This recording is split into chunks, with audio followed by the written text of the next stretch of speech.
Samantala, higit 800 residente na wala ng tirahan sa sunog sa Cebu.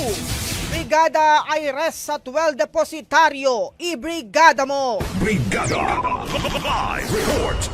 Pinulabog ang mga residente ng sitio Isla Alegre, Barangay Basak sa Nicolas sa lungsod ng Cebu matapos sumiklab ang isang malaking sunog sa isang residential area kahapon ng madaling araw. Sa inisyal na investigasyon ng Cebu City Fire Station, napagalaman na umabot sa 125 na mga bahay ang tuluyang naabo ng sunog at 5 naman aga partially burned. Dahil dito, umabot sa 270 na mga pamilya na kinabibilangan ng 810 na mga individual ang nawala ng tirahan higit 50 araw bago ang Pasko. Wala namang naitalang sugatan sa sunog na itinaas pa sa third alarm kung saan umabot sa 3 million pesos ang iniwang danyos ng sunog. Patuloy ngayon ang pag-account ng Cebu City Department of Social Welfare and Services sa bilang ng mga nabiktima ng sunog. Inalam pa ngayon ng mga bombero kung ano ang sanhi ng sunog. Nalaman na noong January 26, 2015 naitala rin ang sunog sa naturang sitio kung saan nag-iwan ito ng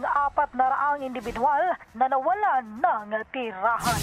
In the heart of changing lives, ito si Brigada Aires at depositaryo ng 90.7 Brigada News FM Cebu, the Music and News Authority.